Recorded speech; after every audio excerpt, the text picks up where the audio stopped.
Viewers আসসালামু আলাইকুম, সবাইকে আমার চ্যানেলে স্বাগতম। আজ আমরা অর্ডিনারি ডিফারেনশিয়াল ইকুয়েশনের চ্যাপ্টার 1-এর উদাহরণ 1 সমাধান করব। তো উদাহরণ 1-এ বলা হয়েছে যে cube root over d3y by dx3 power 4 minus 5x into D square Y by dx2 plus Y equal 5 root over dy by dx whole square plus Y square minus X অন্তরক সমীকরণের ক্রম ও মাত্রা নির্ণয় করো। তাহলে অন্তরক সমীকরণের ক্রম কি? অন্তরক সমীকরণের ক্রম হচ্ছে যে অন্তরক সমীকরণে যে পদটিতে সর্বাধিক বার অন্তরীকরণ করা হয়েছে সেই পদের ক্রমই হচ্ছে অন্তরক সমীকরণের ক্রম। মানে হচ্ছে সর্বোচ্চ কতবার অন্তরীকরণ করা হয়েছে সেটাই হচ্ছে অন্তরক সমীকরণের ক্রম। আর অন্তরক সমীকরণের মাত্রা হলো সর্বোচ্চ যে পদটিতে সর্বাধিকবার অন্তরীকরণ করা হয়েছে সেই পদটির ঘাত কত, মানে পাওয়ার কত, সেটাই হচ্ছে অন্তরক সমীকরণের মাত্রা। তাহলে আমরা অঙ্কটার সমাধান করি। তো প্রথমে এই লাইনটাকে আমরা এভাবে লিখতে পারি যে d3 যে কিউব 3 এটাকে আমরা 1/3 পাওয়ার হিসেবে লিখতে পারি, আর 5কে আমরা 1/5 আকারে লিখতে পারি, আর বাকি সবগুলো ঠিক থাকবে। তো এখন আমাদের এই 1/3 1/5 এগুলো আমাদের দূর করতে হবে। এগুলো দূর করার জন্য আমরা এই ভগ্নাংশ পাওয়ারগুলো আমাদের অপসারণ করতে হবে। ভগ্নাংশ পাওয়ারগুলো অপসারণ করার জন্য আমাদের এই নিচের 3 আর নিচের 5 এদের লসাগু দ্বারা এই পাওয়ারটাকে আমরা গুণ করব। গুণ করলে এটা অপসারণ হয়ে যাবে। তাহলে 3 আর 5-এর লসাগু হচ্ছে 3 5 15। তাহলে এই পাওয়ার 5কে পাওয়ার 1/3 পাওয়ার 1/5কে আমরা যদি 15 দ্বারা গুণ করি তাহলে আমাদের ভগ্নাংশ পাওয়ারটা দূর হয়ে যাবে। তাহলে ভগ্নাংশ ঘাত বর্জন করার জন্য উভয় পক্ষকে 15তম ঘাতে উন্নতি করি। তাহলে 15তম ঘাতে উন্নতি কেন করব? এই 3 আর 5-এর লসাগু হলো 3। এখানে যদি অন্য কিছু সংখ্যা থাকতো তাহলে সেই সংখ্যার লসাগু দ্বারা ভাগ করে সেই সংখ্যার লসাগু যত পেতাম তততম ঘাতে উন্নতি করতাম। তাহলে 3 আর 5-এর লসাগু হচ্ছে 15। সুতরাং আমরা ভগ্নাংশ ঘাত বর্জন করার জন্য উভয় পক্ষকে 15তম ঘাতে উন্নতি করব। ভগ্নাংশের এই যে ঘাত 1/3 এরকম ভগ্নাংশযুক্ত পাওয়ার থাকা যাবে না। সেজন্য ভগ্নাংশযুক্ত ঘাতগুলা পাওয়ারগুলো বর্জন করার জন্য আমরা 3 আর 5-এর লসাগু হলো 15, সেই 15 দ্বারা উভয় পক্ষের পাওয়ারকে গুণ করব, ঘাতটাকে আমরা গুণ করব। তাহলে এবার আমরা এটা গুণ করি। তাহলে ভগ্নাংশ ঘাত বর্জন করার জন্য উভয় পক্ষে 15তম ঘাতে উন্নতি করি। এই যে 15 পাওয়ারকে আমরা 15 দ্বারা গুণ করব উভয় পক্ষে।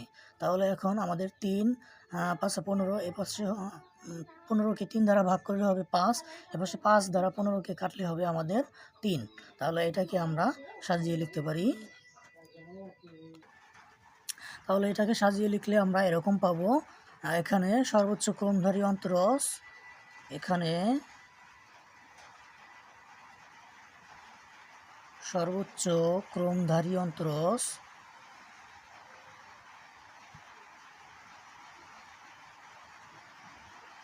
কোন পদটিতে সর্বাধিকবার অন্তরীকরণ করা হয়েছে? d3y বাই dx3, এর চাইতে আর বেশি কোথাও অন্তরীকরণ করা হয়নি। তাহলে সর্বোচ্চ ক্রমধারী অন্তরজ d3y বাই dx3। আর এই অন্তরজের তাহলে অন্তরক সমীকরণের ক্রম কত? 3। সুতরাং অন্তরক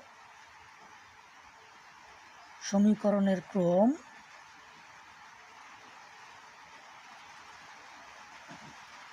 অন্তরক সমীকরণের ক্রম 3 এবং মাত্রাটা কত? এখানে d3 সর্বোচ্চ অন্তরজ হচ্ছে d3y বাই dx3, এর পাওয়ার হচ্ছে 4। আবার এই সম্পূর্ণটার উপরে পাওয়ার আছে 5। তাহলে পাওয়ারগুলো আমরা জানি গুণ হয়। তাহলে 4 আর 5 গুণ করলে 20। সুতরাং মাত্রা 20।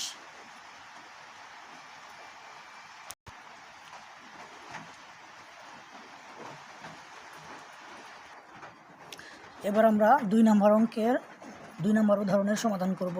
2 নম্বর উদাহরণে বলা আছে y double prime plus y prime whole square সমান x into x y double prime plus y inverse 3 অন্তরক সমীকরণের ক্রম ও মাত্রা নির্ণয় করো। তাহলে এই অন্তরক সমীকরণের আমরা ক্রম ও মাত্রা নির্ণয় করব। তাহলে উদাহরণটা 2 নম্বর আমরা তুলে নিয়েছি।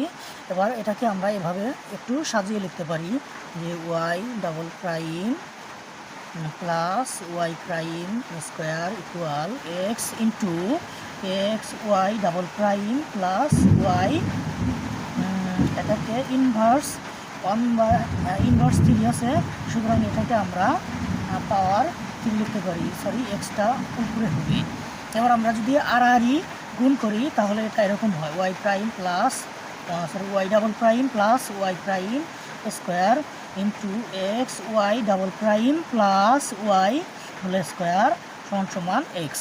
তাহলে দেখো এখানে সর্বোচ্চ 2 বার ওয়াই প্রাইম মানে এখানে অন্তরীকরণ বোঝানো হয়েছে, সর্বোচ্চ ওয়াই ডাবল প্রাইম। সুতরাং প্রদত্ত অন্তরক সমীকরণের ক্রম হচ্ছে 2। অতএব প্রদত্ত অন্তরক সমীকরণের